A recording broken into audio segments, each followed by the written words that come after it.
एक बार देवराज इंद्र की सभा स्वर्ग में लगी हुई थी।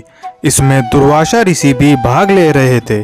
जिस समय सभा में विचार विमर्श चल रहा था, उसी समय सभा के मध्य ही पुंजिकस्थली नामक इंद्रलोक की अप्सरा बार बार इधर से उधर आ जा रही थी।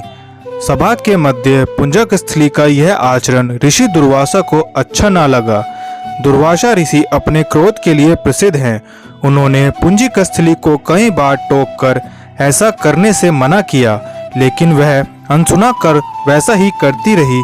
तो दुर्वासा ऋषि ने कहा, तुझे देव सभा की मर्यादा का ज्ञान नहीं है। तू कैसी देव अप्सरा है जो वानरियों की तरह बार बार आ जाकर सभा में विघ्न डाल रही है। जा, अपनी इस आदत के कारण तू वानरी हो जा। दुर्वासा ऋषि का श्राप सुनकर पुंजिकस्थली सुन रह गई। अपने आचरण का यह परिणाम वह सोच भी नहीं सकती थी, पर अब क्या हो सकता था, भूल हो चुकी थी। उसके कारण वह श्रापग्रस्त भी हो गई। उसने हाथ जोड़कर विनय कर कहा, ऋषिवर, अपनी मूर्खता के कारण यह भूल मैं अनजाने में करती रही और आपकी वर्जना पर भी ध्यान न दिया। सभा में विघ्न डालने पर मेरा कोई उद्देश्य न था। कृपया बताइए, आपके इस श्राप से मेरा उद्धार कैसे होगा? अप्सरा की विनती सुन ऋषि दुर्वासा जी बोले, अपनी इस चंचलता के कारण अगले जन्म में तू वानर जाति के राजा विरज की कन्या के रूप में जन्म लेगी। तू देव सभा की अप्सरा है, अतः तेरे गर्भ से एक महान बलशाली, यशस्वी तथा प्रभु भक्त बालक का जन्म होगा। पुंजिक अप्सरा को संतोष हुआ। पुनर्जन्म में वानर राज विरज की कन्या के रूप में उसका जन्म हुआ। उसका नाम अंजना रखा गया। विवाह योग होने पर उसका विवाह वानर राज केसरी से हुआ। अंजना केसरी के साथ सुखपूर्वक प्रभास तीर्थ में रहने लगी। इस क्षेत्र में बहुत शांति थी तथा बहुत से ऋषि आश्रम बनाकर यज्ञ आदि किया करते थे।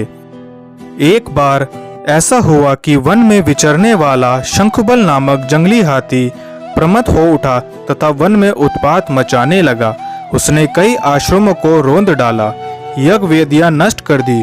उसके भय से भागते हुए अनेक तपस्वी बालक आहत हो गए। कई आश्रम उजड़ गए। कई ऋषि भय के कारण आश्रम छोड़कर चले गए। केसरी को जब शंखबल नामक हाथी के इस उत्पात का पता लगा, तो वह आश्रम तथा आश्रम वासियों की रक्षा के लिए तत्काल वहां आ गए और शंखबल को बड़ी कुशलता से घेरकर उसके दोनों दांतों को पकड़कर उखाड़ दिया। आश्रम की रक्षा के लिए उनके अचानक पहुंचने तथा हाथी को मारकर आश्रम वासियों को निर्भय कर देने वाले केसरी का ऐसा बल देखकर ऋषि मुनि बहुत प्रसन्न हुए और केसरी के पास आकर आशीर्वाद देते हुए कहा, वानर राज केसरी, जिस प्रकार तुमने आज हम सबकी तथा आश्रम की रक्षा की है, इसी प्रकार भविष्य में तुम्हारा होने वाला पुत्र पवन जैसे वेग वाला होगा तथा रुद्र जैसा महान बलशाली होगा। तुम्हारे बल तेज के साथ साथ उसमें पवन तथा रुद्र का तेज भी व्याप्त होगा।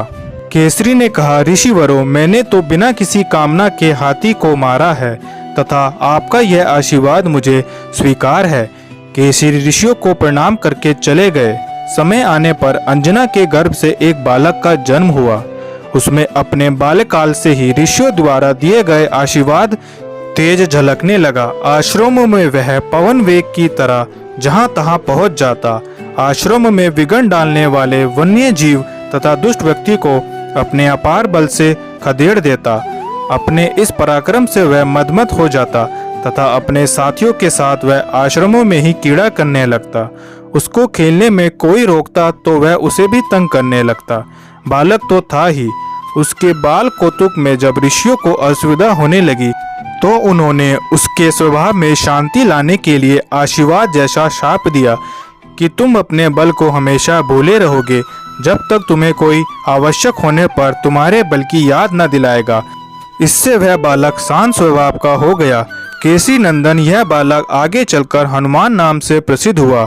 सीता जी की खोज के लिए जब कोई समुद्र पार करने का साहस नहीं कर रहा था और हनुमान जी चुप बैठे थे, तो जामवंत ने हनुमान जी को उनके बल की याद दिलाई थी।